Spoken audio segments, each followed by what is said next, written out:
Gracias. Bienvenidos a todos y todas. Bueno, esta es la última reunión del foro del año. Tenemos el honor de que nos acompañe Laura Mondi, que es procuradora fiscal ante la Corte, doctora de la UBA y profesora en varias universidades. Así que bueno, Laura, ¿qué quieres? Bueno, gracias. Gracias. Bueno, gracias por estar acá y al foro por la invitación. Y disculpo por la horario de compañía. Y bueno, yo le propuse a Fabián este tema y luego me puse a ver qué había de los últimos 10 años de la Corte en materia de derecho administrativo, y no es que haya cientos de fallos, hay algunos que un poco los soslayé, traje un par, algunos temas como cautelares, porque ya lo vieron el otro día con Luciano, pero traje un par que me parecía que estaba interesante traerlo. Me parece que son como hitos importantes que cambiaron un poco algunas tendencias de la Corte. En primer lugar, acordémonos así brevemente de que la Corte tiene la jurisdicción originaria y la jurisdicción apelada. Entonces, van a ver en estos fallos que yo seleccioné, que al final seleccioné una veintena más o menos, no se me duerma, les puse colores, van a ver qué hermoso que están. No se ve el nombre del fallo, pero no importa, lo importante es que tenga el decorado, ¿no es cierto? Entonces, esos fallos, algunos poquitos son de originarios, y otros son, en originarios, vieron que la Corte ve todo, ve hecho, aprueba, derecho federal, derecho no federal, etcétera, derecho local. Y en cambio, en los de apelación, la Corte ve estrictamente los temas federales o la arbitrariedad, ¿no? Que todos sabemos que es, que todos sabemos que implica ver vicios en la sentencia apelada, si es que los hay o no los hay, y si los hay, dejar sin efecto y mandar que se dicte una nueva sentencia. Pero algunos son importantes, porque uno ve qué es lo que la Corte pide que una sentencia tenga como fundamento, por ejemplo, para que sea una sentencia no arbitraria, para que sea una sentencia ajustada a derecho.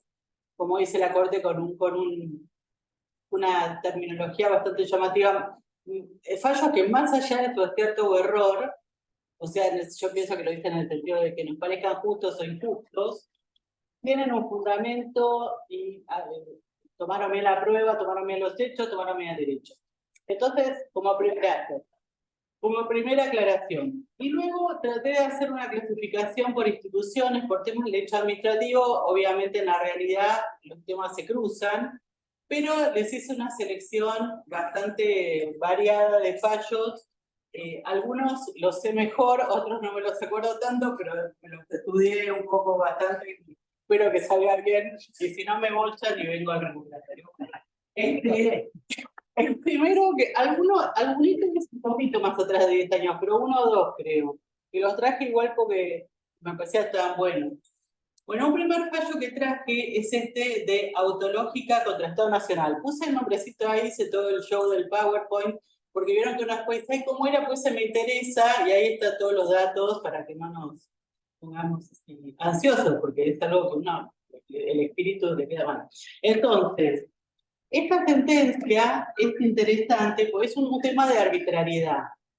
La apelación viene contra una sentencia que promovió en una demanda que promovió una empresa contra el Estado Nacional para que se elaborara una suma de dinero por unos perjuicios que le habrían originado la suspensión ilegítima, según ella, de unos beneficios fiscales. Y lo que dice la Corte es que la sentencia es arbitraria porque rechazó la demanda fundada en el incumplimiento de la actora, o sea, estaban bien suspendidos los beneficios fiscales porque había habido incumplimiento de la actora. Pero no tuvo en cuenta, fíjense la importancia de la actuación formal de la administración, que la demandada, o sea, el Estado Nacional, cuando suspendió los beneficios, no dictó el correspondiente acto administrativo, o sea, incurrió en una especie de vía de hecho. Entonces, por este motivo, dice, no tomó este argumento, rechazó la demanda viendo una parte de la relación, pero no a la otra. Con lo cual ya le bastó para descalificar la sentencia. Después, por lo que vi en el desarrollo del fallo, se dictó el acto. Entonces, ¿qué puede pasar? A veces puede pasar que la Corte descalifique por arbitraria, vuelva y le vuelvan a rechazar la demanda. Lo que quiere el tribunal en estos casos es que el fallo sea bien dictado. Entonces puede que a uno le vaya igual que antes. O le va bien o le va mal, pero con un fallo como la gente, digamos, no con un fallo inconstitucional, ¿no? Bueno, después, otra de las cosas que marqué acá, es que también en este fallo se destacó que por vía reglamentaria, esto que es potestad, una especie de potestad sancionatoria, no se puede crear sanciones más gravosas que las que plantea el régimen legal. O sea, tiene dos temas, ¿no? El tema del exceso en la reglamentación, más grave aún en lo que es potestad punitiva, y tiene el tema de cuando es necesario, es obligatorio el dictado de un acto administrativo para no incurrir en vías de hecho que la administración actúe bien. O sea, exacto, ¿qué tal? Perdón. Está bien, exacto, es potestad sancionatoria, es una variedad de temas. Luego, bueno, el nunca, para que tengo que hacer la pasadita, porque ahora vamos a pasar al segundo fallo, que no me pasa, pero ustedes crean que me importa, que bueno, no importa, lo pasamos con la maquinita. Ay, perdón. ¿Lo ves? Es divino. Negro como la noche. Entonces, este caso, Sebastián Alanís y otros, contra Estado Nacional, Ministerio de Economía, sobre el proceso de conocimiento, es un fallo que tiene que ver con la motivación. Hubo varios, pero eso es interesante porque sienta algunas pautas que ya conocemos, pero las usa la Corte para resolver. En este caso, fíjense que ya hay un tema federal, porque lo que está en juego, entonces no hay arbitrariedad, ya están viendo un tema federal la Corte, lo que es su materia propia.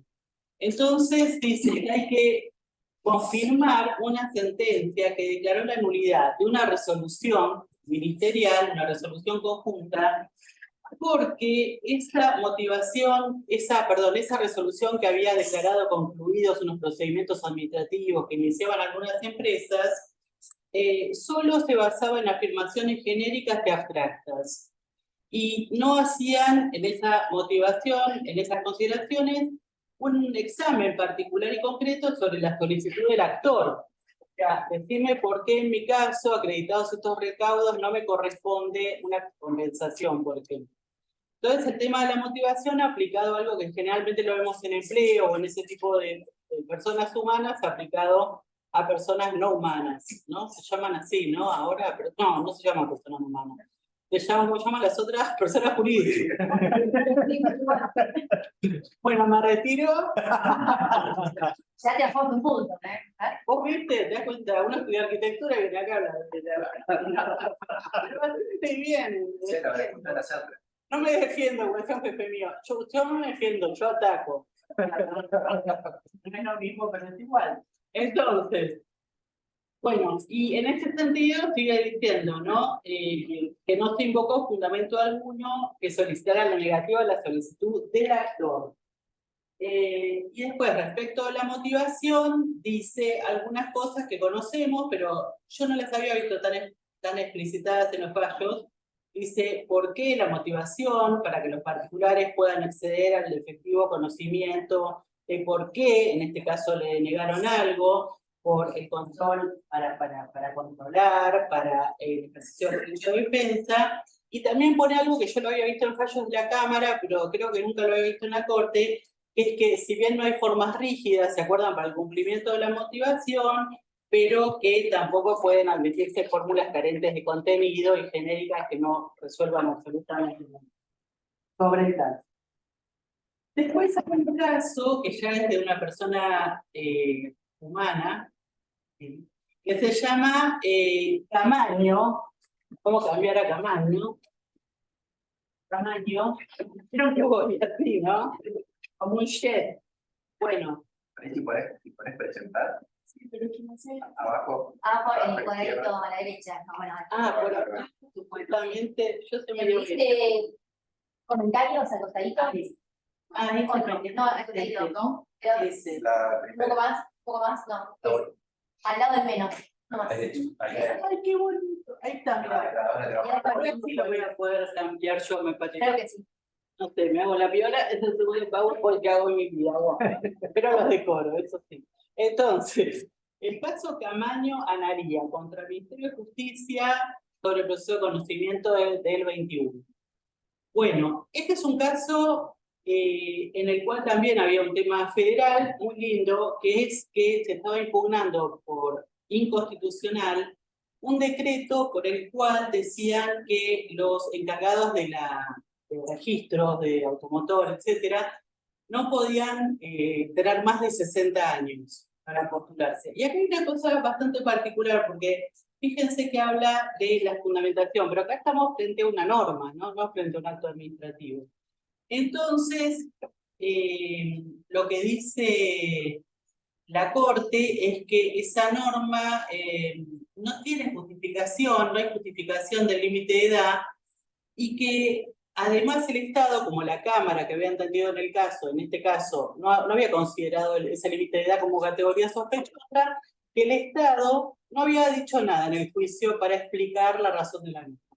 Bueno, y esto me gustó el caso y me llamó la atención. Aparte creo que es un dictamen nuestro, no es, entonces no debe estar también, porque fíjense que está el tema de la fundamentación de las leyes, de las normas en general. O sea, ¿hace falta o no? Por ejemplo, yo tengo algunos profesores ahora que algunos dicen no. Las leyes se debaten, pero no hace falta hacer toda una exposición de motivos. Y hablando de otro país, dice, nosotros tenemos unas leyes divinas llenas de exposiciones de motivos con palabras hermosas y después está articulado es una porquería. Entonces, no, ¿es un requisito constitucional o los fundamentos se ven cuando por ahí se inicia un proyecto o en el debate, ¿no? Que es lo típico de la deliberación? Luego tenemos, a ver si fue un caché. Esta también, porque esto la puse todo en negro. Entonces dice, el caso Scarpa, que todos conocemos, lo traje, que es del 2019, porque, bueno, es como uno de la secuela de Schneiderman, pero resulta, bueno, Schneiderman sí es importante en su momento porque cambia lo que era la jurisprudencia anterior de la Corte, ¿vieron? ¿Se acuerdan?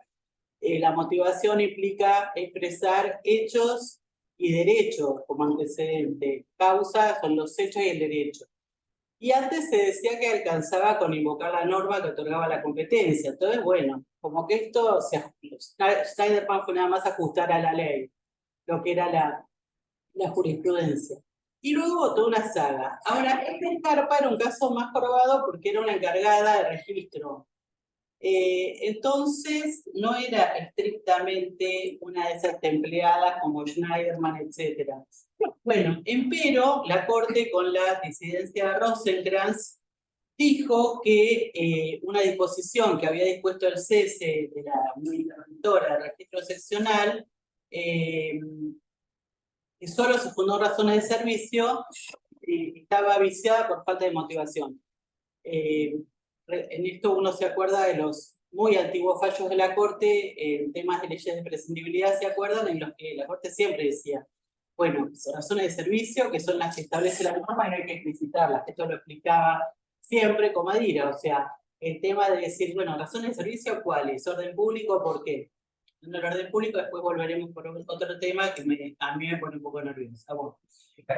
Perdón, pero era interina. Tenés razón. Sí, parece que se asemeja a lo que estaba en el Schneider. Claro, pobre Schneiderman era una mezcla.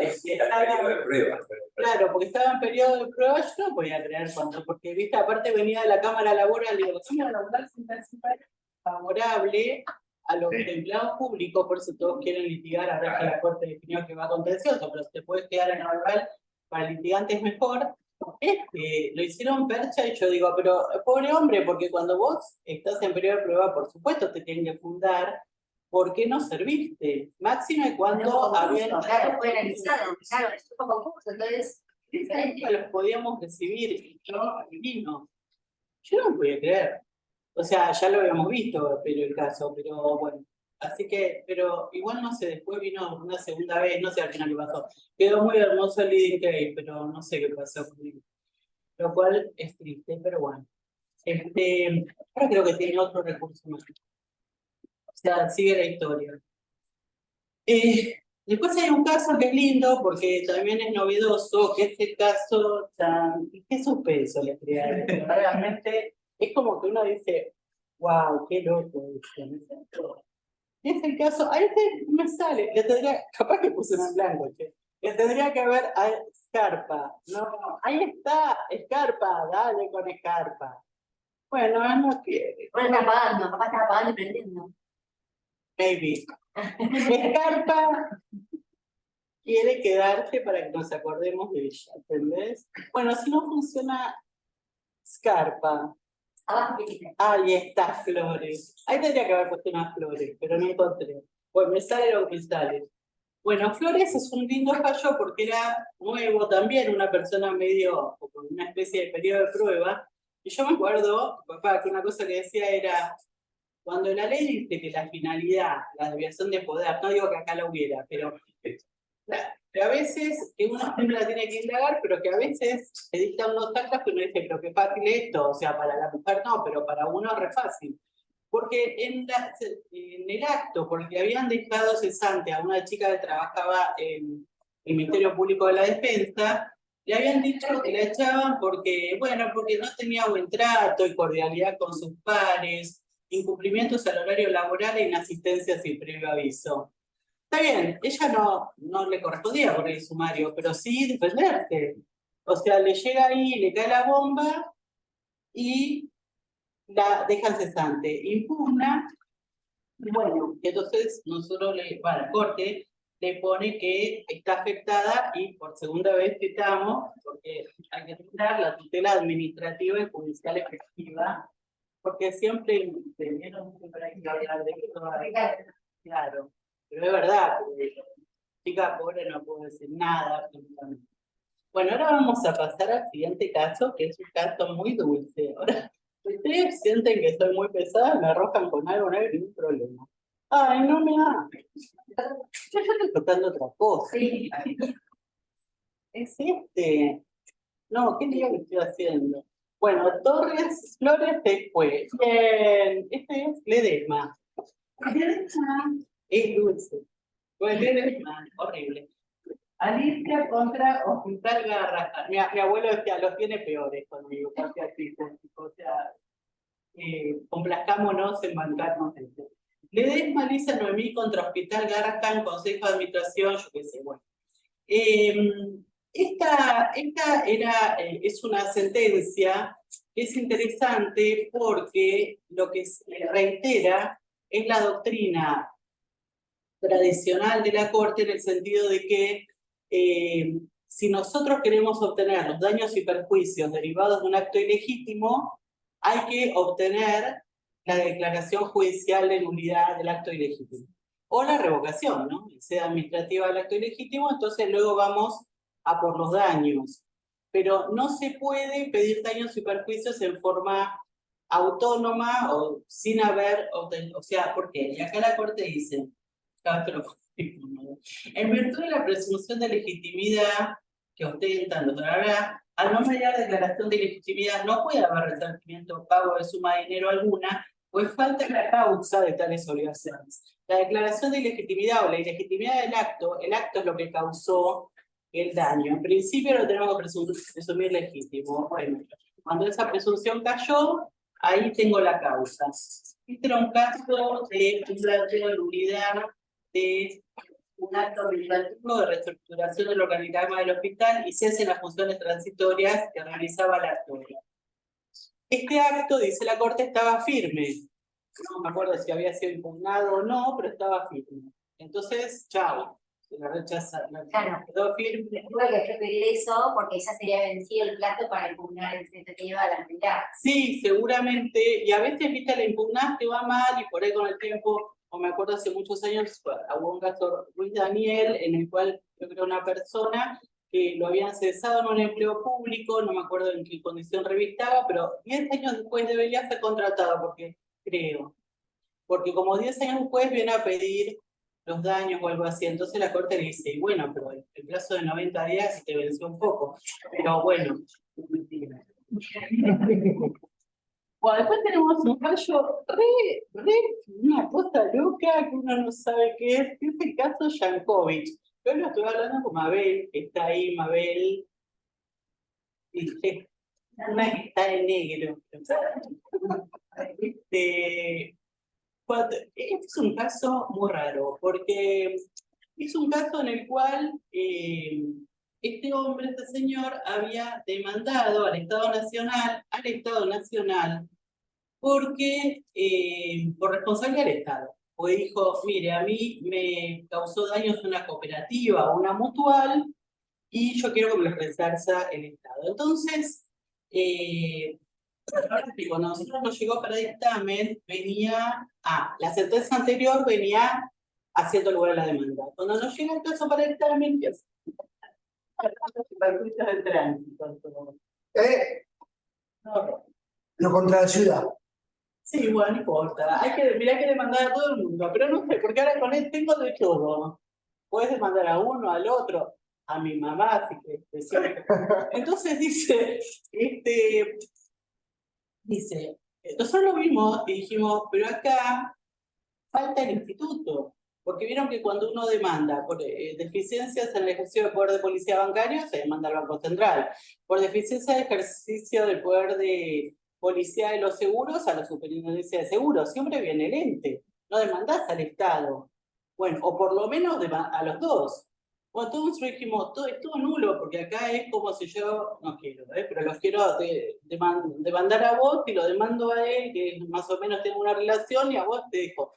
Entonces la Corte dijo, es todo nulo, porque es un derecho de defensa del INAES en ese caso. Bueno, y la Corte dijo, no hace falta, porque vino el abogado del Estado Central y lo representó muy bien al INAES, con lo cual nos damos por satisfechos. Y dijo, y además vino el apoderado del Estado Nacional en virtud de unas normas que la verdad las estuve repasando y no entiendo mucho en qué cambiaban la situación. Pero bueno, no es que uno quiera decir es nulo porque es nulo, es porque realmente es como si yo me, ridiculizando la situación, decía, es como si me demandan a mí, pero se equivocan y demandan a mi vecino y se presentan y me defiende divino, pero no me importa, o sea, yo quiero, me tengo que defender yo o tener la posibilidad de defenderme, ¿no?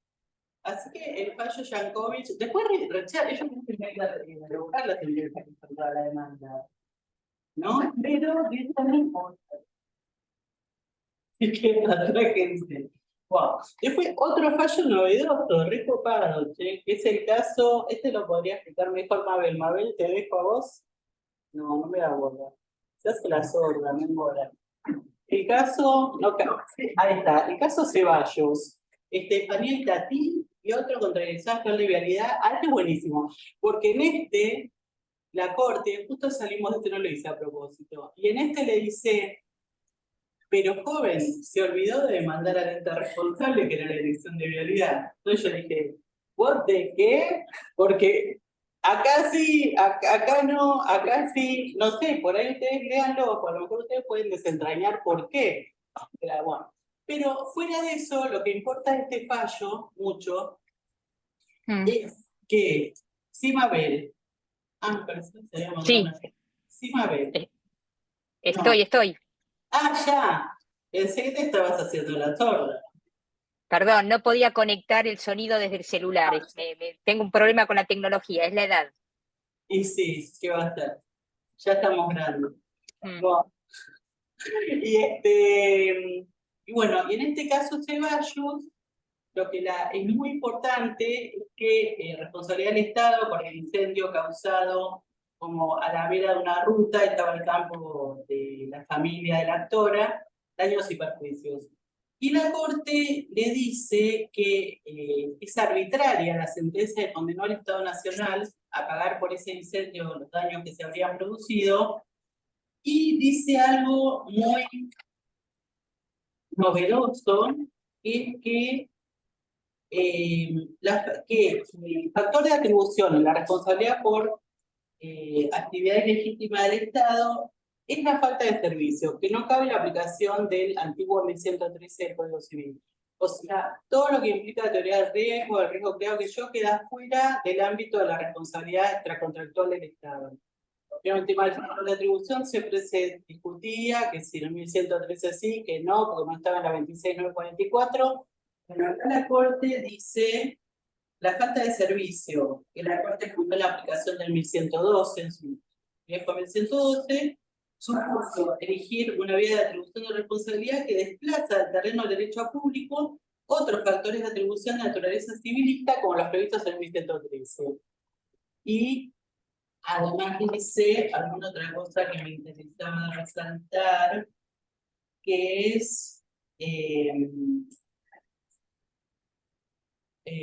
ay, ¿La propiedad, Laura? la propiedad del campo. Ujú. No, no, ¿Qué decís vos? Esto es bueno, no. porque hace 30 Perdón. años. Entonces, Perdonen que interrumpa. Si no recuerdo mal, en Ceballos otras cosas que se decía era que por lo demás también podría estar en duda esa presunta propiedad sí, en sí, virtud de la cual se aplicaba el 1113, ¿no? Además de pedir la Corte que se exacerbara el análisis de la relación de causalidad, que se tomara un plazo más amplio de análisis de los hechos, ¿no? claro. Lo de la propiedad de esa parte que se había incendiado, ¿de quién era? Y además, Exactamente. hay una frase medio particular que a veces lo usa la Corte y a veces no, últimamente, que dice que el Estado, como esto sería una omisión de cuidar para que no se incendie, etcétera, porque no es que hubo la actuación de un órgano como un devoto, es un fallo nuevo, y a lo mejor no ha leído. Pero en el caso no había, después la Corte reitera incluso su doctrina de que no se puede responsabilizar al Estado por un evento en el que ninguno de sus órganos o dependencias combate. Pero acá dice, el Estado que no responde si cumple con un deber legal que le impedía optar el evento lesivo, o sea, los términos de la ley de responsabilidad del Estado. Pero en otros casos habla del deber legal o ese deber genérico que anuda con evaluar si se dan todas estos extremos del lazo que une a la víctima con el servicio, el grado de previsibilidad del daño, los medios de predispone el servicio, que yo no lo entiendo mucho, pero digamos que admite las dos cosas, ¿no? Que haya un deber legal expreso o que haya un deber genérico de preservar la seguridad, etcétera. Bueno, acá es bastante tajante, porque dice, solo es responsable si se prueba que omitió cumplir un deber legal. Este es gordo, voy a estar un rato. No, mentira. Quiero decir un par de cosas nomás. Que es el caso Oihue, es un caso bastante especial. ¿Será esto que tengo que tocar? No. Parece que era el otro control, ¿eh? Ay, claro. Estaba en mi casa. Digo, ¿por qué no anda? María Orco es el de aire acondicionado. Ahí está. ¿Viste? No se puede. No se puede. El caso Coihue en 2021 es un caso de originarios y es bastante especial porque es un caso que mezcla varios temas, pero lo que me interesa resaltar acá es que es una demanda por para que se declare la inconstitucionalidad de unas leyes de la provincia de Santa Cruz, por las cuales se había dicho que el resguardo del medio ambiente y no sé qué, en una parte hermosa de la Patagonia, Magallanes creo que era, había que edificar de acuerdo con un plan de manejo que se iba a dictar vía reglamentación, que adivinen, no se dictó. Ya habían pasado unos pocos años, que yo 14. Entonces, a todo esto, el dictamen es del 2007 y el fallo es 2021. En el fallo se dice, hace tanto que están sin reglamentar. Entonces, sí, el dictamen no me gusta, pero yo recién entraba, tengo la disculpa, pero tiene unas particularidades. Primero, se dice, hay dos votos concurrentes, ¿no? De Maqueda y Rosati, y por otro lado el de Rosenbergs. Todos llegan a la misma conclusión. Entonces dicen que las leyes son inconstitucionales. Yo las leyes mucho no las entendí, dice que establece una restricción muy amplia al derecho de propiedad. Lo que pasa es que, claro, venían enganchadas a la reglamentación. Si se dictaba el plan de manejo, la ley en sí misma no la veía constitucional, pero bueno.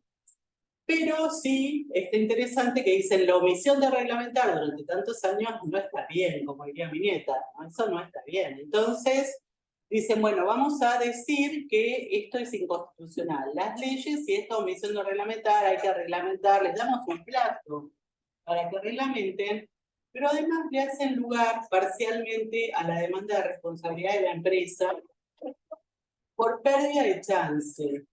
Y ahí es donde a mí me daba un poco la duda, porque digo, chance, o sea, si vos estabas en esa situación, que tengas derecho a daños y perjuicios, es lógico, pero quizá, no sé, no sé por qué vía, pero yo digo, a lo mejor porque no entiendo nada, hace un par de años te invité a un profesor Tivilicha a que nos recordara todos estos conceptos de daños y la chance, pero la misma corte dice acá una cosa, explica el tema de la chance, yo me remonté a cuando estaba en la UBA, y a mí me parece, está bien que no entiendo, no sé bien el tema, tendría que haber estudiado en su momento, pero no, como lo saqué el dictamen, no lo precisé. Dice, la chance requiere la frustración de obtener un beneficio económico. Pues ellos decían, estos hacían proyectos, presentaban proyectos, la empresa que era la propietaria de los terrenos, y nadie le daba bolilla porque no estaba la reglamentación. Y se tiene que dar la frustración de obtener un beneficio económico siempre que este cuente con probabilidad suficiente. La existencia de un perjuicio con un concreto grado de probabilidad de convertirse en cierto. Y finalmente, que quien se pretende damnificado llegue a emplazarse en la situación idónea para hacer la ganancia o evitar la pérdida. Este último requisito para mí no se daba nunca. O sea, el tema de, por ahí me equivoco, que la empresa nunca estaba en situación de llegar a ganar algo, porque sabía que en esa situación normativa, no normativa, las dos cosas, no iba a poder hacer nada. Está bien, es una situación imposible si quieren. Me habría conformado con que declarara la inconstitucionalidad de la ley y en la omisión de reglamentar. Pero además tiene una última particularidad que yo no había visto antes, que es que, si no lo entendí mal, por eso les digo, léanlo, cuando resuelve, la Corte declara la inconstitucionalidad de la ley, dice que es inválido no reglamentar. Y después da un plazo para reglamentar. Entonces yo decía, ¿qué puedo reglamentar si ya declaraste la inconstitucionalidad de la ley? O sea, si bajaste la ley no la puedes reglamentar. Entonces, como que es un fallo medio especial, ¿no?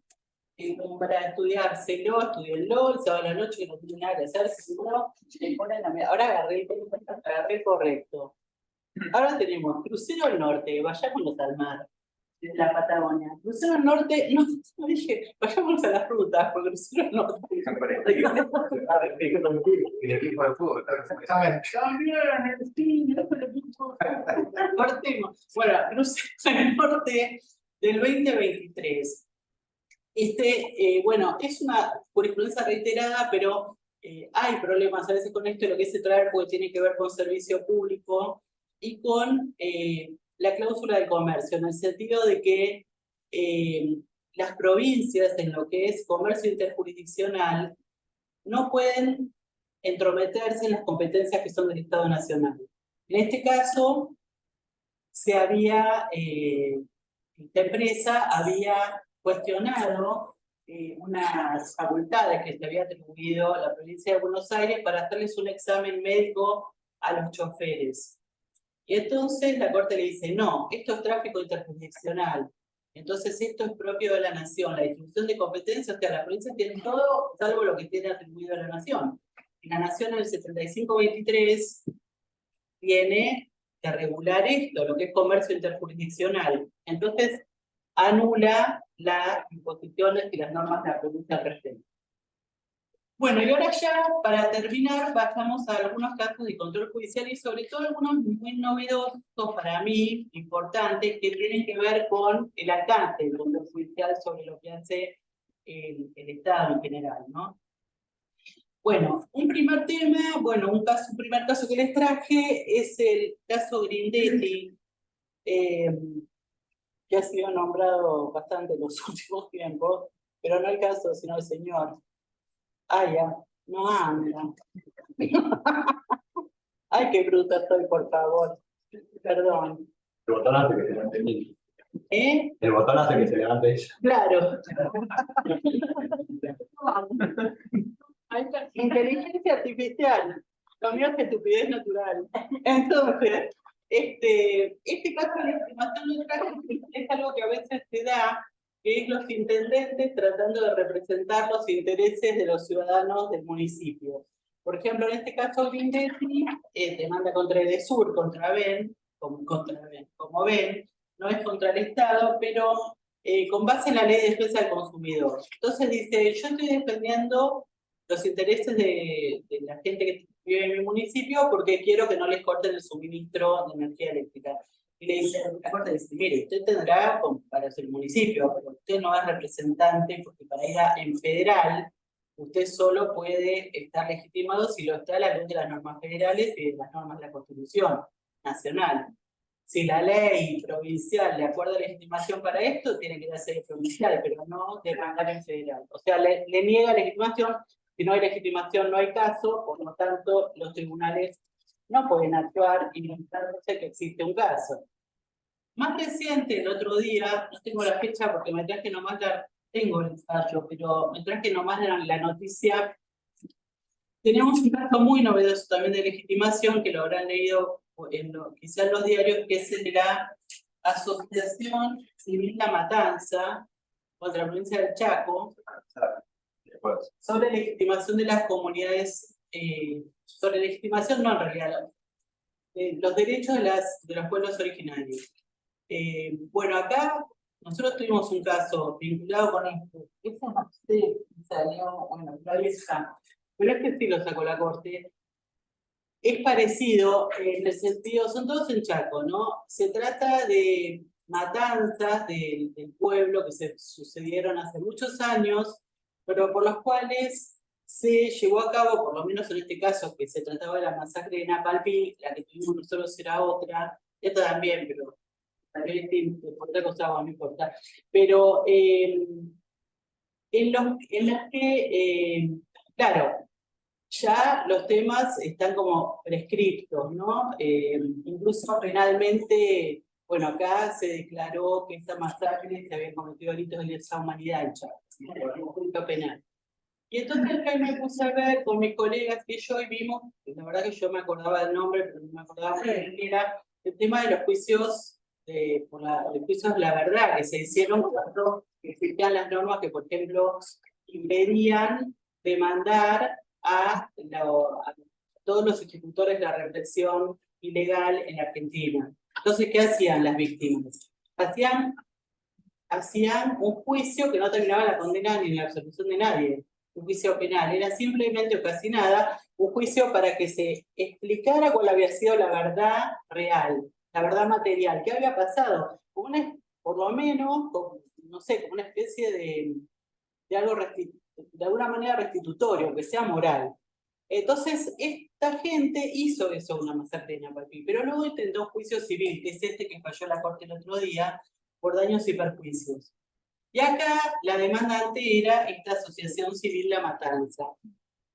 Y los jueces federales, la Cámara Federal de Resistencia, creo que era, admiten estas demandas. Son demandas de responsabilidad del Estado, pero muy peculiares, porque lo que hacen los tribunales es admitir unas reparaciones, claro, como no están las víctimas, porque esta masacre es de hace 100 y pico de años, la otra de hace 70 años, otorgan resarcimientos del tipo de hagan un monumento, revisen prestaciones sociales a la comunidad, una serie de prestaciones que están ahí en el límite de lo que puede resolver un juez y lo que deben resolver los poderes políticos. O sea, son juicios muy novedosos, muy buenos. Pero en este caso en particular, de la Asociación Civil La Matanza, la Corte dijo que la asociación no tenía legitimación porque no estaba en su objeto social la defensa de estos intereses y además porque no se había acreditado ninguna vinculación con miembros de la etnia.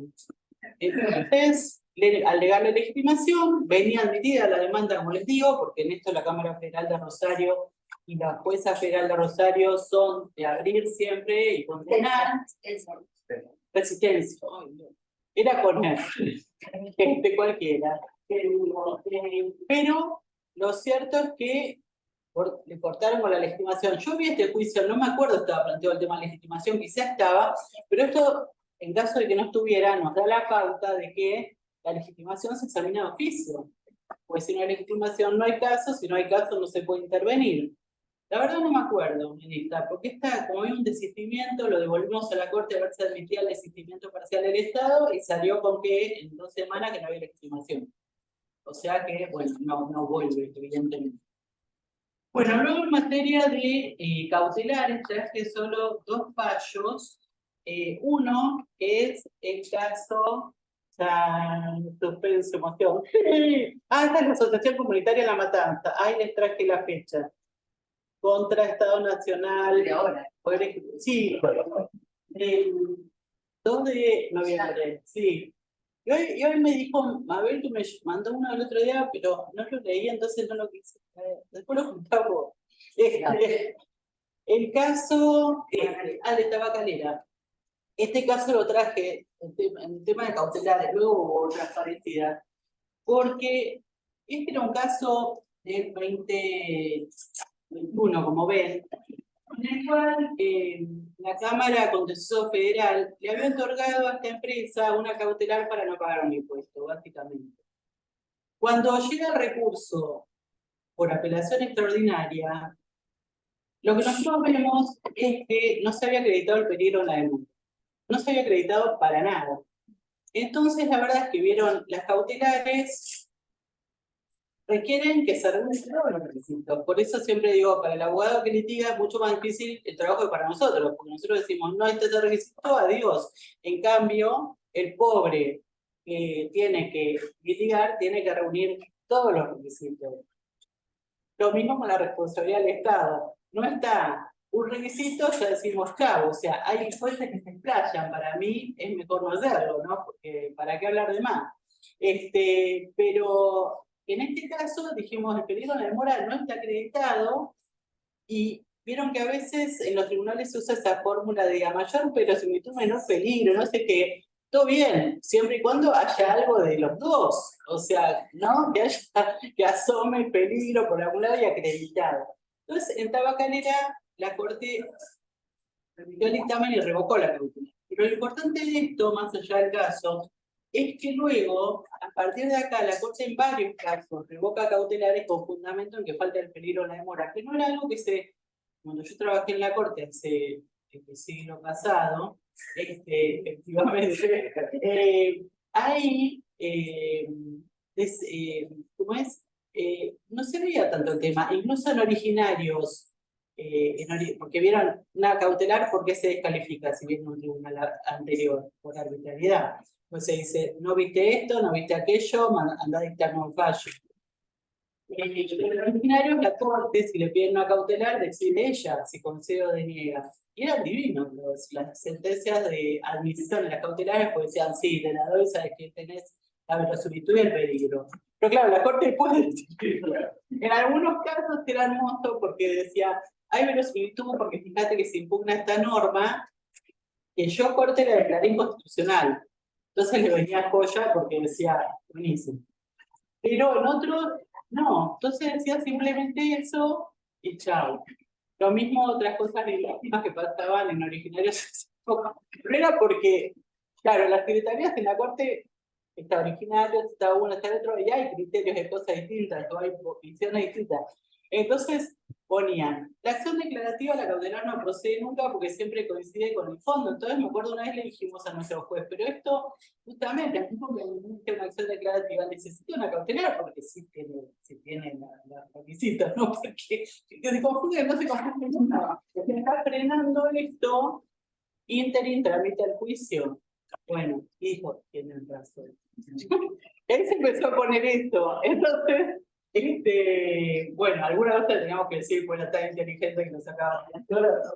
Después de rompernos la cabeza, le decíamos, nosotros nos dimos cuenta. Entonces, y no lo podíamos justificar el sueldo. Entonces, fíjense, en cambio hay casos en los que sí, la cautelar se confunde con el fondo y es descalificable. Como pasó en este segundo caso que les traje. Ahora vuelve por el fondo Tabacalera. ¿Cuál? ¿De Tabacalera se abrió? Sí, ya volvió por el fopiar. No, ahora vuelve. Salió sentencia de Cámara la semana pasada. Salió arbitrado de la demanda. Sí, sí. Y bueno, lo mismo nos pasó con uno que se llama Biocorva, y es otro, que le dijimos que la cautelar no estaba bien porque se adentraba en políticas, poderes políticos, valga la redundancia. La Corte eso lo admitió, pero después vinieron por el fondo y dijeron exactamente lo mismo. En la sentencia de fondo, nosotros determinamos que vos estarías talking about, pero está en la Corte, y no sé. Acá se esforzaron un poco más, pero bueno, para volver. Ah, me parece que ¿cuándo salió? Porque alguien me dijo, creo que algo leí. La semana pasada, Ah, entonces, 31 de octubre, creo no, que fue tiene. antes, que me lo trajo un colega, como muy nativo. De mi grupo. No. Vamos, no llega, por ahí no llego. Y luego, bueno, la historia está en otro tema, pero es de cautelar, en un caso en el que sí la cautelar era lo mismo que decía en el fondo, y como la Corte siempre viene diciendo, el caso Mar, que creo que es uno y varios otros, es decir, una cautelar así no se puede admitir. Es el caso de Upuy. Lo puse sí, del 2021. Porque era un señor que lo habían dado de baja, creo, de las Fuerzas Armadas, entonces él pide la reincorporación, etcétera. Se lo dan por cautelar, le dan la reincorporación y todo, y entonces la Corte dice, bueno, pero ustedes están adelantando lo que es el fondo. Es un poco más complicado el caso, porque además pide otra cosa, pero fíjense, dice, la decisión precautoria posee los mismos alcances y efectos que tendría una eventual sentencia definitiva favorable. Decisión, agrega, que esto tampoco lo había visto nunca, a su vez, trae aparejada una alteración en la asignación de los recursos afectados al presupuesto de las Fuerzas Armadas. O sea, decir, bueno, también hay que ver la afectación del presupuesto, ¿no? Yo no lo había visto acá, por lo menos. Pero quería ver el tanto del agua. Ah, porque acá había, claro, la complicación venía también porque porque el tema era si una afección que tenía este señor, creo era por acto de servicio, esas cosas vieron regidas por las leyes de ellos. Como no estaba muy definido, lo reincorporan. Viene luego el ejército y dice, ya está, se dictó el acto que dice que no tiene nada que ver con el servicio. Entonces pide el levantamiento. Y le dicen, no, esto no cambia, o no sé, una sentencia dogmática. Entonces la Corte le dice, por supuesto que esto repercute en la verosimilitud. Entonces dice, ahora sí, o sea, en el primero no sé si llegó o no a la Corte, pero no se dijo nada, pero en este le dice, está dándole la razón ya, como en los casos en los que se adelanta un reclamo previsional o salarial y que yo se adelanta el 100% como cautelar sin examinar ni un requisito, porque esa es la novedad nueva, que no se examina ni un requisito porque es re práctico, en esto y no. ¿Dónde? O sea, bueno, después tenemos este caso que está bueno, que es el caso de Roa Restrepo, porque no es, ¿ven que no es? ¿Salió? Parejo a Sasha. Más abajo. Ay, ¿por qué no me sale? Es muy mal. Soy yo. Roa Restrepo, hay un montón de datos que están en contencioso de migrantes ahora. Roa Restrepo es bueno porque en estos casos los migrantes lo que hacen es impugnar los actos que disponen su expulsión, su retención, etcétera, etcétera. Y acá lo que hace el tribunal apelado es cambiar la causante del acto administrativo. Entonces, a él lo habían expulsado, creo, con fundamento de una causa de la ley de migración. Entonces, el tribunal se da cuenta de que esa causa no es correcta, pero dice, pero sí entra en esta otra. Es una especie de juego de América. O sea, no va en este casillero, pero va en este. De tal manera es válido. Entonces la Corte dice, no.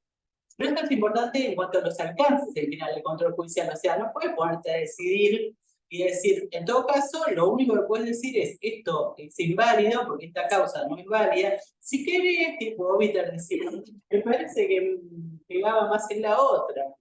Pero no lo decidas, porque ya digo, no tengamos más administración ni legisladores, y total, se decide todo mucho más rápido así.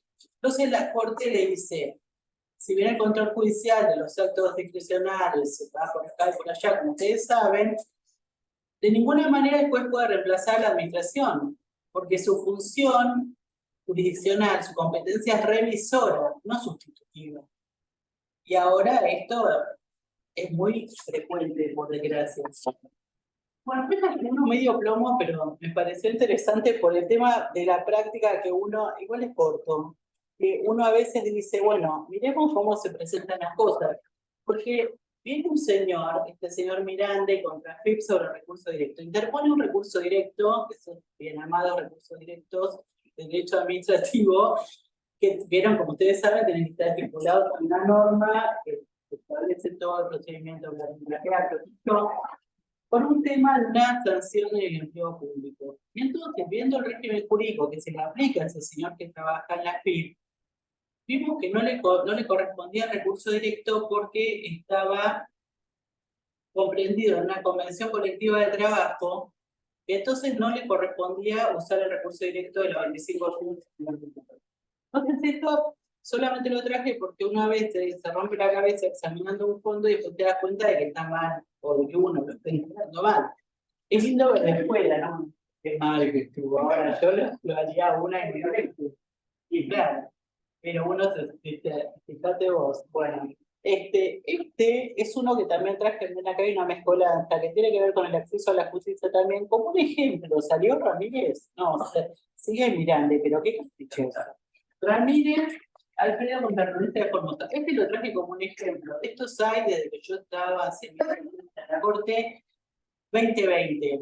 Porque este es un caso de arbitrariedad de tribunales provinciales que hay que estar re atento, porque la Corte los abre siempre. Que son los casos en los cuales, por eso se tiene que ver con el agotamiento de la vida administrativa y el acceso a la justicia, en los cuales los tribunales locales, como decía Hutchinson en la provincia de Buenos Aires, decía, siempre en la Corte de la provincia de Buenos Aires te falta un recurso, te sobra un acto. Es la inadmisible la demanda, pero y lo lindo es que si uno dijera, bueno, hay una norma que dice eso, es decir, la norma es una porquería, eventualmente planteo la inconstitucionalidad, será lo que Dios quiera. Pero acá, lo que pasa a veces, como pasó en Ramírez, es que se inventa el requisito. En el tribunal provincial dicen, no, usted debió interponer un recurso de reconsideración con jerárquico de subsidio doble con tal razón. Y vos decís, no, ¿dónde está eso? Entonces, es simplemente ver, por ejemplo, contra qué, según la ley local, es decir, ver contra qué actos procede. Entonces dijimos, no, recurso de reconsideración, vimos solo sobre fácil, ¿no? Pero solo es obligatorio cuando se dan actos de esta naturaleza, que no era el caso de este señor. Entonces la sentencia es arbitraria, pero imagínense que le dijeron no interpuso el recurso, se había quedado sin nada, porque se le habían vencido los plazos. O sea que la diferencia entre perder todo o a lo mejor tener una chance. Ay, yo me siento tan buena cuando me estas cosas. Soy como la hada madrina del político. Espero servir para algo. Después tenemos otro fallo medio bastante, pero ahí está, no sé si quedará aislado o qué, pero bueno. La Secretaría General de ETA contra Estado Nacional Ministerio de Economía, del 19. Este es un caso, yo no lo vi, pero lo que dice es algo que es cierto. La Corte dice que la prueba documental, por ejemplo el expediente administrativo, es fundamental en el proceso contencioso, que es cierto, y que quien tiene el acceso a la prueba documental básicamente es el Estado, y que entonces dice su actuación de buena fe del Estado implica poner esa prueba a disposición de la otra parte y del tribunal en forma completa en cualquier instancia. Pero también dice que esto, el no presentarla o el no presentarla completa, puede incluso constituir una presunción en contra de la administración. Entonces, está bien, por un lado uno dice, es cierto, a veces no están los expedientes, o desaparecen, o cosas así, y el litigante se encuentra el problema. Pero cuando uno dice una presunción en contra, ver con qué límites, ¿no? También, porque esta es una prueba fundamental, pero no es la única prueba. Entonces, a mí a veces las afirmaciones me dan un poco el temor de que se expandan a casos en los que no corresponden. Pero bueno, bien usado, de la maestra Silvestre. Luego tenemos, a ver, otro caso de control judicial, este me lo hizo acordar Susana Segura, una compañera, que es el caso estudio consultor de obras públicas contra Ejército Argentino. Este tiene más de 10 años, pero este lo traje porque es otro ejemplo en el cual la Corte descalifica una sentencia, la revoca en realidad, porque dice que el proceder del tribunal implicó sustituir el criterio del órgano administrativo. Acá vieron el primero que vimos, autológica, que dijimos faltaba el acto de suspensión. Esto es como Hutchinson, falta el acto sobre recursos. Bueno, allá faltaba. Y acá también. Porque acá, ¿qué pasa? El tribunal apelado le otorga, graciosamente, a la empresa unos mayores gastos generales e indirectos en una obra pública. Pero resulta que se olvida de que faltaba, para decidir la procedencia del reclamo, un acto de la autoridad administrativa facultada por las normas aplicables para reconocer la deuda, que era el ministro de Economía, si no me acuerdo mal. O sea, faltando ese acto, no podía el tribunal decidir como si fuera el ministro de Economía reconocer una deuda que la competencia primera le correspondía al ministro. Después, eventualmente, se resolvía mal, eso era sometible a la justicia. Después tenemos un caso que fue re impresionante también, que es reciente, es del 21 de marzo de este año, del 23, que es Zárate. Ven, le puse una planta, porque era contra Senasa. Es un poco lo que me sale y me gusta que se vea más o menos. Zárate contra Senasa, sobre amparo ambiental. Esta demanda, más que la demanda, lo que decía la sentencia, era bastante impactante, porque era un señor que mandaba a Senasa y le decía, usted no está realizando controles bien en el mercado central de Rosario. Lo cual era cierto, yo creo que Senasa hasta lo admitía. Decía, es verdad.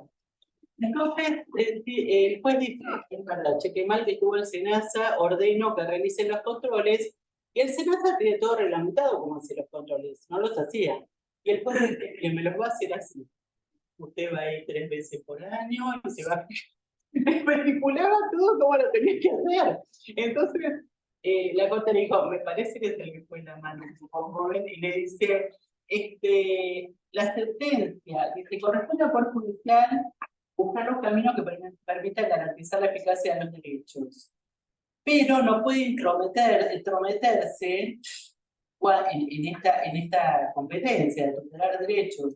Entonces, quiero ver donde dice, también habla de la omisión del deber legal, dice que la circunstancia de que el Senado, en este caso, no realice el control, no justifica que se ordene el modo preciso en que debe realizar su tarea de control sobre los alimentos de origen vegetal en los mercados de ahí de Rosario. Y también agregan la apreciación de criterios de oportunidad o conveniencia en cuestiones que presentan un importante contenido técnico reemplazando la actividad del organismo competente. Este es un dictamen hermoso nuestro, pero no es mi mérito, digamos. No sé qué tan... Bueno, después les traje, bueno, esto todo ven que va dirigido al tema del alcance y el control judicial, después sustituyendo, y esta vez más. Yo la verdad es que en contencioso que... ¿Esta es Ramos Villaverde? Control. Muy bien. Era para ver si estaban atentos. A ver. Ay, igual no me funciona. Sí. Sí, Ramos Villaverde. Ah, y a este le quería poner el verde. Bueno, Ramos Villaverde. Había contra el Estado Nacional del Ministerio de Justicia y Derechos Humanos sobre un tema de empleo público. De nuevo, el alcance del control. Bueno, acá había un tema de un planteo de un empleado del ministerio que por la nulidad, planteo de nulidad de una cesantía dispuesta, perdón, por alguna cosa me olvido de los hechos. Entonces, dice la Corte, corresponde revocar la sentencia que declaró la nulidad de la cesantía, pues el acto excedió el límite de sus atribuciones al dejar sin efecto la sanción aplicada.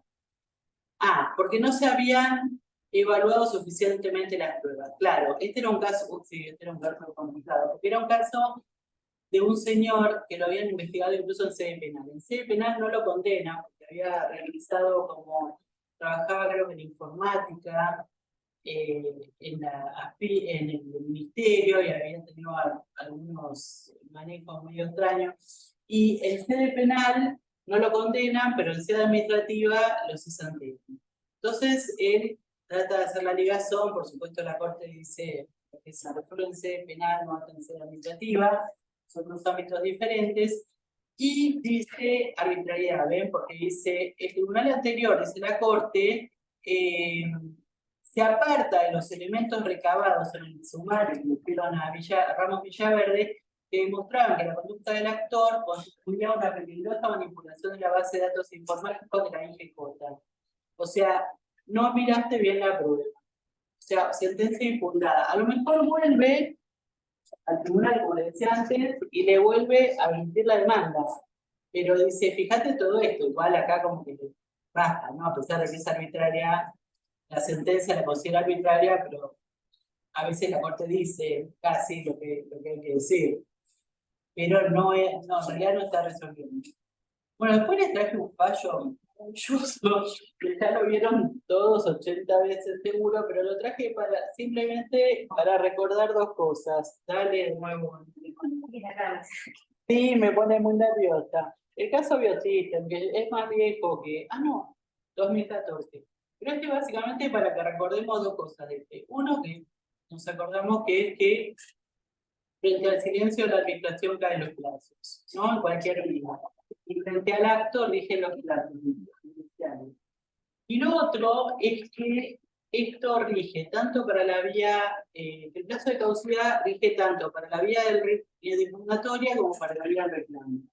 Porque esto era algo que la Corte antes decía lo contrario. Por eso digo que esto cambia la jurisprudencia. Porque la Corte antes, en Mackenton, por ejemplo, decía, ¿se acuerdan que cuando era una reclamatoria, si teníamos un acto expreso denegatorio, no se aplicaba el plazo de caducidad, y ahora que sí? Simplemente para eso, por un tema de ejercicio profesional. Luego tenemos otro caso, también de alcance del control judicial, que es el caso, la pegué de una, me voy a dar un premio a mí misma. Ah, no, pará, me fui. ¿Y este? Vaya. Este no, bueno, este no lo puse, se ve. Bueno, un caso que se llama Vieiro, que después se los mando, que tiene que ver con empleo público y con el alcance de Tim Mariandi. Entonces, la Corte, unos empleados que se quejaban de que habían cambiado las funciones, o le repercutía eso, a lo mejor de sus ingresos, etcétera. Y la Corte dice que no se puede anular, o sea, no se puede el Poder Judicial entrometerse en estas facultades de la administración, salvo que implique una descalificación, una medida disciplinaria, sean irrazonables. O sea, incluso dice, no son materias justiciables, salvo que haya una afectación de derechos, ¿no? Después dice algunas pautas más. Cuando alcanzan a todos los agentes de un órgano o de un ente, pero hace algunas pautas más, si se mantienen o no las funciones que eran asignadas, aunque de una manera diferente, como que los jueces no pueden anular, de nuevo sería un poco el control de la oportunidad conveniencia, no pueden fijarse si les parecería mejor que la FIP hubiera dispuesto una resolución distinta. Lo único que importa es si hay afectación probada de los derechos de las personas. Por ejemplo, porque esa variación implica una descalificación personal. O es irrazonable por algún motivo, pero ver caso por caso, no pensar que, bueno, me alcanza con las alegaciones de la actora de que se ve perjudicado, que eso no alcanza. Por ejemplo, si va a recibir menos honorarios, bueno, recibirá menos honorarios, pero el trabajo lo tiene, eso no es algo en lo que puedan decidir los jueces. Se falló el colegio porque escúchame, no, pero el nombre, ¿cómo era? Vieiro, como Hugo Vieira, pero con no. Igual esta es Vieiro Ana María. A ver, para ¿Ana ver. María Elena? ¿Eh? ¿Ana María Elena? Vieiro. Ah, bien, no, yo conozco a Ana María Elena. Ay, no me digas. Decirle que nos cae muy bien. Ahí está. Ay, no te... Mira qué lindo, lo puse al revés. Pero los dibujos matan, no me digan. Y después, bueno, el caso este al que volví, que es el caso de Nadón, que es del 2015, que me interesaba porque la verdad que es un caso que me da pena. Porque antes dijimos que la Corte tiene la competencia originaria y la apelada. Entonces, en la apelada, antes, además del extraordinario, estaba el recurso ordinario. La respuesta a la competencia apelada, según la Constitución, la establece la ley. Entonces, la ley, en este caso un decreto de ley, bien pudo establecer un recurso ordinario en el que la Corte tenía la amplitud de conocimiento como si fuera una cámara. O sea, limitada a los agravios, no como en originario, pero podía haber todo tipo de derecho, todo tipo de, poder ir a los hechos, revisar. Entonces, su amplitud de conocimiento nada que ver con lo que es el recurso extraordinario, que en principio es derecho federal y derecho, ¿no? Bueno, y la verdad es que no había muchos recursos ordinarios en la Corte, había pocos, porque y beneficiaban a los dos, al Estado si era condenado o al particular si era condenado frente al Estado, y el monto debatido ante la Corte superaba uno que se establecía. Iba actualizando la Corte. Bueno, y acá la Corte dice que no se puede, que este recurso ya es indefendible, una palabra así o algo por el estilo. Y la verdad es que es una pena. Primero, había pocos recursos. Los ordinarios, en general, se retrasaban por temas formales. Por ejemplo, en el ordinario, la Corte era estrictísima en que tenían que dirigirse contra una sentencia definitiva. Nunca la asimilaban. Ya que lo salían así. Y los otros daban un trabajito, pero quizás no más que algún recurso extraordinario difícil. Y era porque había que trabajar el expediente, ¿no? Pero la verdad es que a partir del ordinario salieron casos muy importantes para la relación del Estado y los particulares, muchos de los que estudiamos. Todos los contratos. Todos los del contrato. Claro, muchos de contrato. No, a ver, no te claro. No, porque por recurso a veces poquito, por extraordinario, pero el ordinario, por ejemplo, Marúa es un caso que es ordinario, y que si no, no hubiera llegado.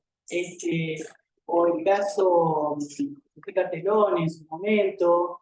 Y vos decís, bueno, qué lástima que sea ya, o sea, lo cuento porque me pone triste, porque digo, la verdad, en ese momento yo me había ido a la corte y lo llamé a un ex jefe y le digo, ¿cuántos ordinarios había por año en derecho público? Que es donde hay más.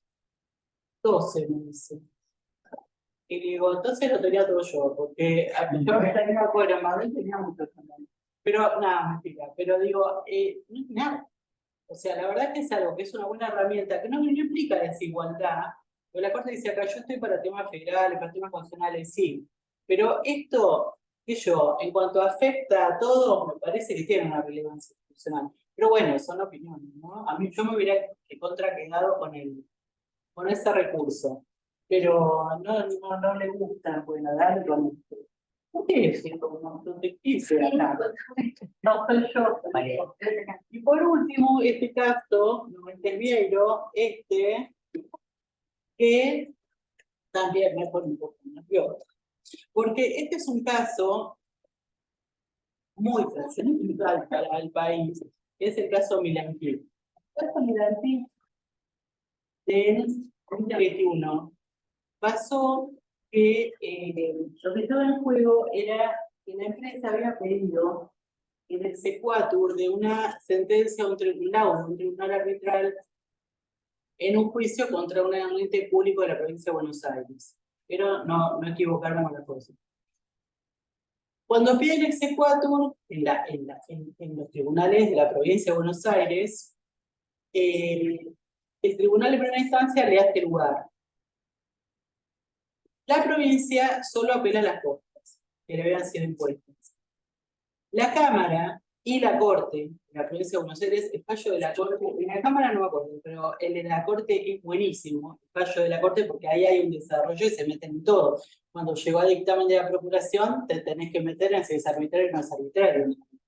Era un lío igual, pero ellos son los que, tanto la Cámara Contenciosa de La Plata como la Corte de la provincia dicen, no, esto es un arbitraje internacional, se le aplican las normas de la Convención de Nueva York sobre arbitrajes internacionales y cuando hay afectación del orden público, no se puede admitir la validez del laudo y darle el correspondiente C4 para que se ejecute. Bueno. Y realmente es así. O sea, la Convención de Nueva York exige eso a los tribunales. Se introduce oficio en realidad, porque en este caso lo que había pasado, los hechos son un poco complicados, pero al final lo determinante era que había habido un acuerdo entre las partes, pero que requería la aprobación de la legislatura de la provincia que nunca se había dado. O sea, un detalle, ¿no?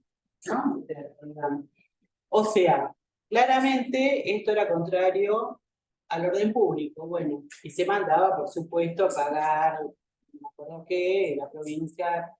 Digo que es importante por este caso, pero también lo es por los casos que se sucedan, porque, ¿no?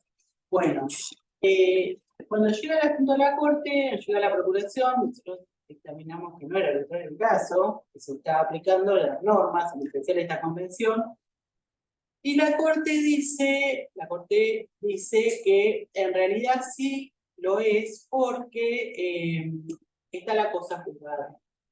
Y que la cosa juzgada es el derecho de las partes, hay que prevalecer, porque las convenciones rigen en tanto no afecten los principios del derecho público de la Constitución y el derecho de defensa. Bueno, dentro de ellos el derecho de defensa, lo cual sirve para justificar absolutamente todo, porque en realidad acá hay acá hay un mandato de una convención internacional, superior a la ley. Y de hecho, yo no soy desde luego ni remotamente una experta, ni siquiera una principiante en esto, pero bueno, ahí me puse a estudiar más todavía y a hablar con mis colegas, y acá no veo nada, pero con los que saben. Y entonces me dicen, ¿qué puse ahí? Ah, Mirandita, ahí está. Entonces, bueno, este es el fallo. Ah, estamos en la misma, bueno, no importa. Entonces lo que me contaban básicamente, para no hacerlo tan largo, es que, por ejemplo, una de las grandes sedes internacionales del arbitraje de este tipo es Francia. De hecho, nosotros tenemos hace muchos años ya, equipos de la UBA, entrenados por profesores de la UBA, que ganan esos concursos internacionales, incluso a los equipos franceses, que son excelentes, porque aprenden todos estos temas. Y que los tribunales franceses, al igual que los ingleses, siempre fueron proclives a admitir, ¿no?, los laudos, o sea, a que se admitieran y darles ese 4. Pero desde hace 2022, la Corte de Casación francesa dice que no corresponde esto, aunque haya como si fuera, hay dos casos que yo les había puesto en un Power y ahora no lo traje, pero se los voy a mandar, aunque haya como si fuera indicios de corrupción, aunque haya una amiguita de algo, aunque no se haya planteado que se trate de documentación de la que los jueces se hicieron, que no estaba, que la obtuvieron, a lo mejor por una medida para mejor proveer, ya alcanza para no dar el C4. Entonces, claro, como le digo, yo no soy especialista, sé que los que saben hablan mucho de esto, pero son temas que a los que hay que prestar atención, ¿no?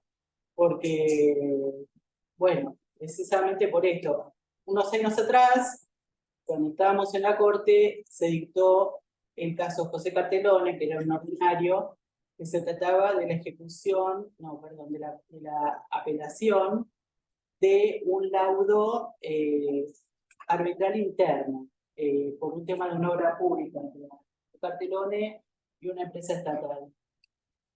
Y bueno, y ahí la Corte dijo lo siguiente, porque había ido mal al Estado, ¿no? El Estado plantea recurso de apelación ante la Cámara Civil y Comercial Federal. Y por las normas aplicables y el convenio para el compromiso, etcétera, que había habido para el arbitraje, solo podía interponerse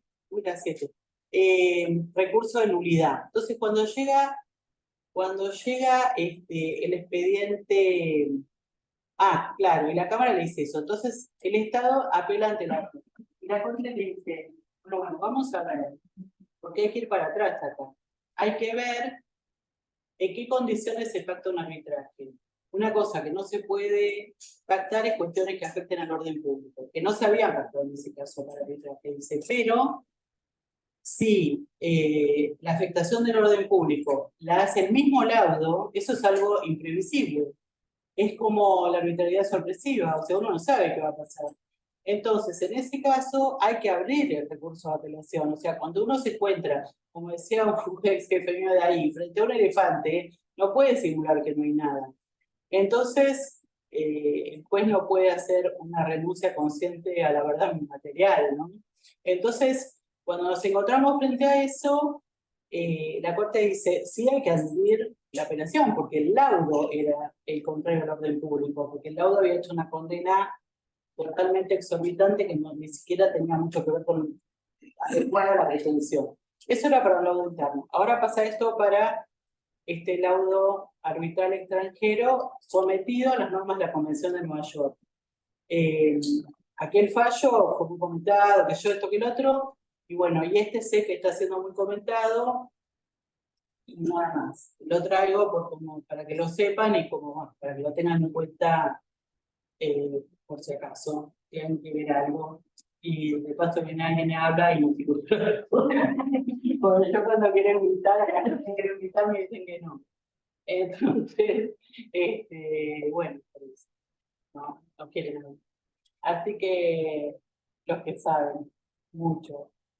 Y habla mucha gente que sabe, pero bueno, léanlo y saquen su propia conclusión. Así que bueno.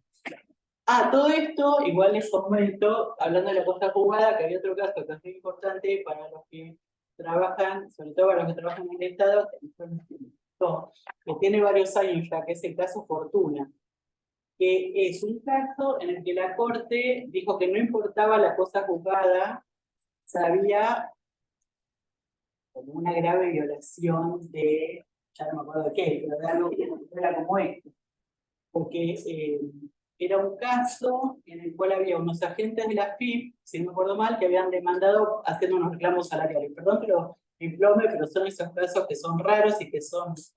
Y entonces después, cuando llegan como un acuerdo, lo homologa la justicia laboral y se suman unos cuantos más. Vieron, pasaba el Luz y Subí, y todos firman como si fueran integrantes de actores en el juicio.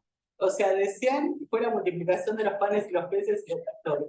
Entonces, resulta que lo homologan todo. Después, mucho tiempo después, lo recurren. Ya estaba archivencido los plazos, pero era un cambio. Entonces le dicen, no. Entonces la Corte le dice, no, sí, bueno, acá la cosa juzgada tampoco es una cosa absoluta. Entonces, pero que lo tengan en cuenta porque a veces si ven una cosa así medio, uno puede tirar ese tiro que, bueno, anda, ¿no? Así que bueno, eso es todo. Me voy al teatro y que sea feliz. Bueno, perdón por lo de la...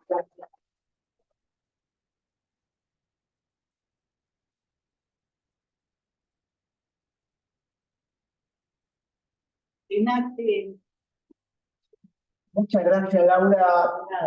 Te pido perdón a todos, en primer lugar a vos, por la tardanza de llegar. Realmente en Buenos Aires, la ciudad era un caos, salí con mucho tiempo, pero no lo pude hacer. No sé si tenés algún tiempito para algunas preguntas que pueda haber. Yo pienso que por ahí sí. 15 minutos, porque si no mi amiga me va a matar. Bien, bueno, antes que nada, está harto cumplida la meta de este foro, que es, por un lado, bien práctica, tratar de explicar, como lo hiciste superlativamente bien, cuál es el estado de situación, cuál es el mapa, y después cada uno elige para dónde pensar, que es una obligación pensar, y en primer lugar eso. Y en segundo lugar también poner el idioma bien llano, ¿no? Cosas que a lo mejor los tecnicismos a veces nos llevan a que nos confundamos, a que nos perdamos, y eso lo has hecho más que bien. Pasamos entonces a las preguntas, aprovechemos los 15 minutos que tiene Laura Te voy a mandar el power del juicio del arbitraje, que me lo entiendo yo sola, pero a lo mejor le sirve. Aunque sea, tiene los nombres de los fallos de la Corte de Casación, los pueden ver y todo, que son recientes, cambio de jurisprudencia francesa, que siempre da golpes, ¿no? Es decir, te conozco la jurisprudencia francesa. No conozco nada, porque me lo Bueno, no sé si habrá preguntas de ustedes o de los oyentes. Parece que no. Te hago una pregunta que insinuaste. Cuando hablaste del caso Camaño, porque en algunos casos que yo hice, y vos lo dijiste, se discutió también en Cámara. Para vos la edad es una categoría sospechosa.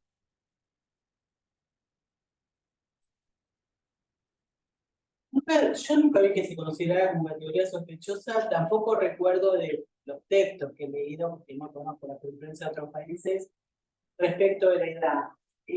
Pero sí tengo presente, por ejemplo, que sin utilizar la idea de categoría sospechosa, en la Corte tuvimos un caso re lindo, tuvieron ellos, un caso que se llamaba Blanca Teodora, contra la provincia de Buenos Aires, que era una señora que impugnaba la ley que norma los ciudadanos en la provincia de Buenos Aires, pues no lo dejaba activar después de los 75. Sí. Me encantó. Y ese fallo es hermoso. O sea, si lo quieren leer como en la Corte de Inconstitucional. Me acuerdo el secretario me decía, por supuesto la señora está mejor que vos y yo, le digo, para duda.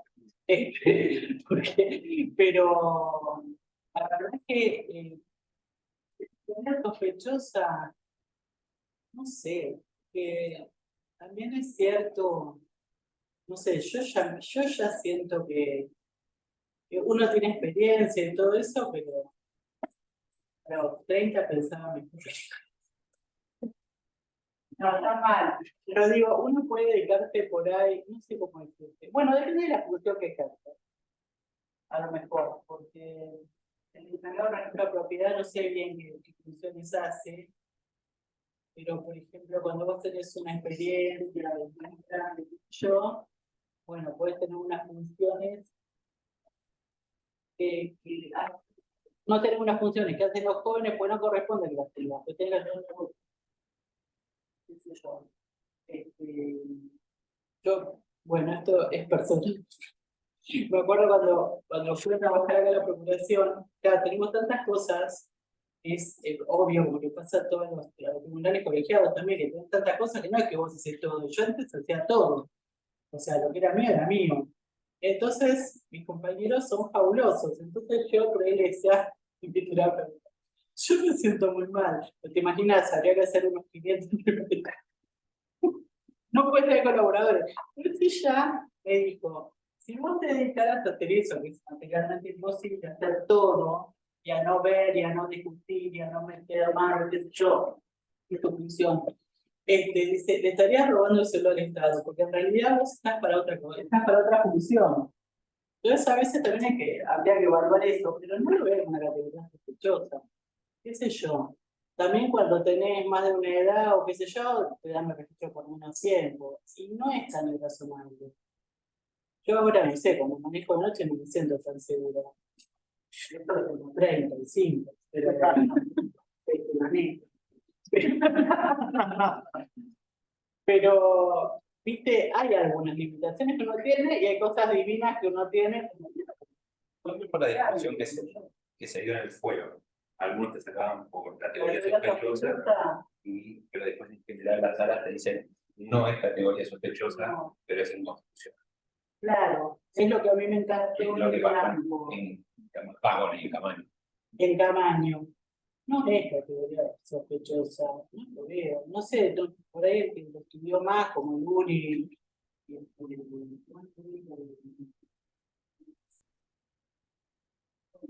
Era nuestra acá, la máster, estudió mucho el tema y después nos da vuelta. Claro, la ventaja es que vos no tenés que probar nada, o sea, que vos tenés que más bien argumentar. Sí, que es la inversión de carga de argumentación en realidad, pero la prueba. podría haber probado en el caso de eso, no sé, decir, bueno, sí, estoy en la recapacidad de hacer las cosas, no era esta señora, que era un técnico. No sé, por algo también te ponen un límite para hacer joven, 35 años. No me parece, también hay límites mínimos, ¿no? El diputado de 25 años, ¿no? O sea, también puede decir, está mal, porque yo tengo mi nene, yo tengo un genio, y bueno, pero no puede ser. Cumplo unos añitos más. ¿Por qué hay cosas que son para cada edad? Yo me acuerdo de una compañera nuestra de la corte que es simpática, pero en realidad tiene razón, porque para mí no tienen que ser camaristas los que no tengan 40. Porque no tienen la experiencia de vida. Entonces, yo quería hacer a los 35 y yo decía, la verdad tiene razón, tenés que tener un poco más de experiencia de vida para las instancias, ¿no? Para que sean la vida. Como soy una mina re experimental, pues. Ay. Bueno, después la pavada que he contestado, todos han desistido de contestar. Bueno, bárbaro, entonces estamos por finalizar esta reunión. Bueno, gracias. Perdonen que me voy porque me va a decir.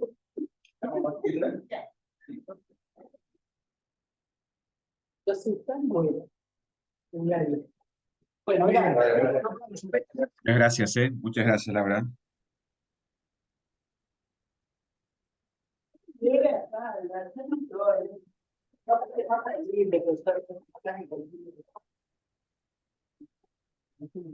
Gracias, Laura, gracias.